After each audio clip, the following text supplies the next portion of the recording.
దేవుడు అనుక్షణము ఆశీర్వదిస్తూ సంరక్షిస్తూ భద్రపరుస్తూ ఉంటాడు.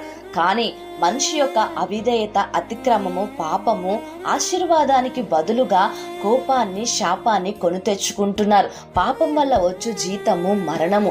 అలనాడు నినివే పట్టణ ప్రజలు దేవునికి విరోధముగా లోకానుసారమైన జీవితము, ఇష్టానుసారమైన పాపముతో ఇమిడి ఉండడం వల్ల దేవుడి యొద్ద నుండి ఉగ్రత రాబోతుందన్న విషయము దైవజనుడైన యోనా ద్వారా దేవుడు నినివే పట్టణ ప్రజలకు తెలియజేసినప్పుడు 1,20,000 మంది మార్పు కొరకు దేవుడు ఎదురు చూస్తున్నప్పుడు ఆ ప్రజలందరూ దేవుడు ఎట్లా భయభక్తులు కలిగి గోనె పట్ట ధరించి ఉపవాసముతో ప్రార్థన చేసి పశ్చాత్తాపం పొందినప్పుడు, పాపాన్ని విడిచిపెట్టినప్పుడు దేవుడు కీడు చేయకుండా మేలుని, రక్షణ ఆ నినివే పట్టణ ప్రజలకు దయచేశాడు.